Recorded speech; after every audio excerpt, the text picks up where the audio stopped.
Bradford with Transition 2 on the 2012 Evolve and Be Better Challenge. So tell us, how have you not quit so far? What's keeping you going and getting ready into Transition 3? On the challenge, I think you need to find what's driving you, which you've heard or possibly you haven't heard. That's maybe why you don't pursue it. What is your why? And I think a lot of people need to know why they do things. Otherwise, what's your motivation? And I consider motivation something more external, and inspiration is something you bring from within yourself. And anger and fear and things like that's going to wear off. It's going to drain you. If you ever have had a road rage incident, you're really motivated to kick somebody's ass. But 10 minutes later, 20 minutes later, an hour later, it starts to dissipate, and you no longer have that animal instinct. It's a fight or flight response.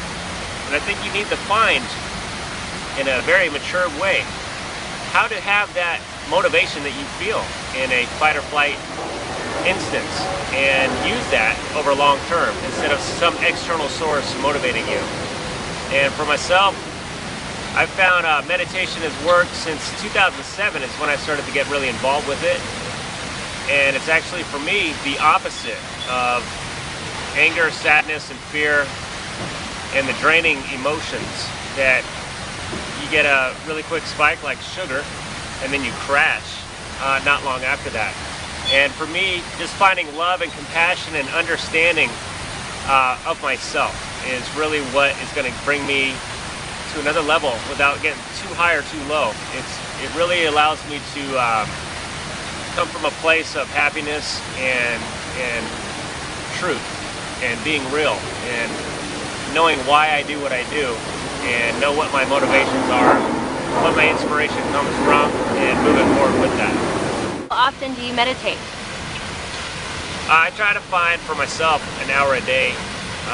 Those have turned into 3 hours at times, and I know a lot of people don't have that. And they can spend 10 minutes and find a quiet place and find peace of mind, and anything you can get closer to the truth of who you are and what you're about, what you represent, you can move forward for the rest of your day. I recommend when you wake up. Some people do affirmations. If you want to do that, it kind of sets the tone for the day. So instead of waking up being upset about having to go to a job that you're told that you have to do a 9 to 5 punch a clock, start to find out why you're doing that. And if you're not happy with it, start to change that. How do you do that? Eliminate outside influence. You know, with billboards and television and even gossip with everybody telling you the way things should be. Well, how about you think about it yourself and find peace and find quiet and go from a forward place of why, with your existence, what do you want out of life? And I think if people just set aside 10 minutes every morning to find the truth of what they are and what they want for themselves, they can start to work toward that. Okay. Now, do you continue to do this throughout each phase, or is this just a habit you've gotten used to day in and day out? It's a lifestyle. It's not something that people look for quick fixes, you know. If I want to lose fat, a lot of people will start taking prescribed amphetamines from their doctor.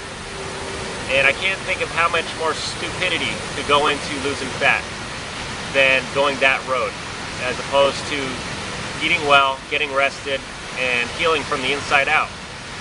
And if you want to lose fat, if you want to gain muscle, if you want to perform well, you need to eliminate stress in your life. Anything that's draining you. Because you can't build on something if the foundation is like sand. You need to be very solid concrete. So this isn't something that goes away in 2013, 2014. It's something that you begin to learn about, whether it's 5 or 10 minutes a day, and then it becomes your lifestyle over the course of years. So I've learned quite a bit how to get rid of anger and other draining emotions over the last 5 years, and really begin to use that for myself to rebuild myself from the inside out. Now that you have 10 days off, so talk about what all you've done in the last 10 days while you're waiting to start your transition 3? Well, this next phase 3 is a lot more intense than the first 2 phases. So you'll be eating a lot more and being more focused with the strength training and the performance aspect with athletics. So I took the last 10 days off and have not trained at all. It gives my body a full recovery. I did max out on the 16th. That wasn't really a workout, it was just a testing day. So what I've done is set myself up for now phase 3 to build, whether you do the 3-month or the 6-month. You can choose from 2 different durations. I'm going to be doing the longer duration. My mind's ready and my body is ready. I know at the end of strength, could be due to age, because my form's really good with training, but my joints were hurting a little bit. And I know that I'm fully recovered now, taking that strain off of myself from external loads. And now those 10 days off allow me phase 3 to start strong. What about your eating? Did you also take off the last 10 days with your diet? Well, I think that on this challenge, if it's 70 to 85% of effort because you're rebuilding yourself, I have no problem having some cheat meals during this time. If your next year's program, extreme conditioning, you're not going to want to do that. But right now, we're allowing ourselves to kind of transition from, 2011, you might have been eating poorly all the time. And there's certain cravings and emotional attachment to food. We've had 6 months now where, we have a cheat day each week. But during these 10 days, I say go ahead and just relax a little bit, because now it's a big push toward the end of the year, the second half of the year. And I think it's pretty normal to not completely give up. Foods maybe you grew up with, or a lot of people will eat certain foods as an emotional attachment. And, we're starting to wean ourselves off, and these last 10 days, I don't really mind. Don't be completely a slob about it. But, you can have a drink, you can have Philly cheesesteak sandwich, your desserts, and kind of get it out of your system in a sense. Moving forward, now phase 3, you won't be doing that nearly as much. So now at the end of transition 2, it's been 6 months of your different programs. How are you feeling? Well, I love how I feel in the sense that I now know what woman I want, if I could use that metaphor. Before, a lot of people will date around. They don't know what they want in a woman. And I think that once you really figure it out and you work toward that and you're working at it, this first 6 months creates that foundation. And now you can actually start to date that woman that you found. And losing fat, general fitness, phase 1, getting strong, phase 2. Now you can actually go into the world and provide that. If you're looking for somebody, a man looking for a woman, say, now you can actually go and begin to date her.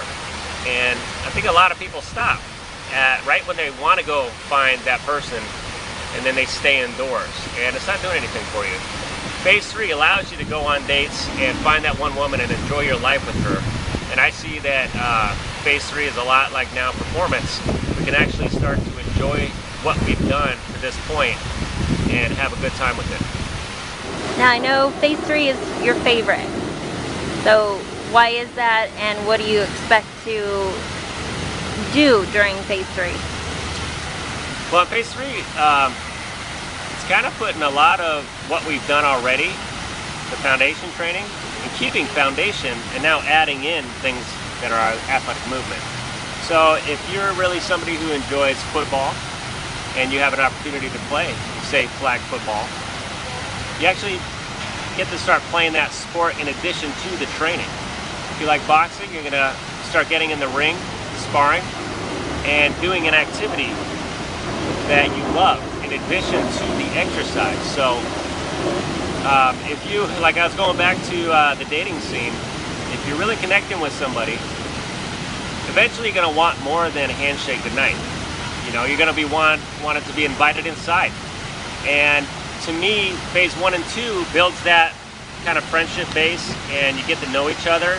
And now you don't want to stop once you start to really get involved with someone and just keep it at that. You want to take it to another level.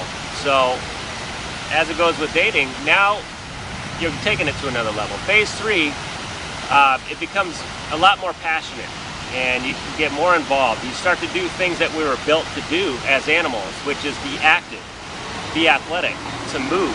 And I think if you're in great shape, but you can't move at all, you feel a lot of stiffness, you're gonna have a lot of trouble as it relates to having a high quality of life. So we'll maintain with the strength training, but if you can think about it, if you do a squat with a barbell on your back, that's not athletic, that's strictly strength. Now how are we gonna use that to perform really well? Whether it's in a one-on-one sport, a team sport, or if you have kids, you'll be able to keep up with your kids and have a higher quality of life within your own family, within your own tribe. And the quality of life is going to jump to another level now that we're in performance. That's why I love it so much, because it's a lot more realistic instead of sitting on machines, and that doesn't transfer over very well at all. Or phase 1, if you get lean, who cares if you're all show, no go at the beach? That's nothing to brag about. What's to brag about is really having interaction with other teammates that you're with. And I use the term tribe a lot for your family. You want to have that tribe be strong, and you're out and interacting quite a bit with people and being healthy. Great. We'll look forward to seeing the results in transition 3. Right.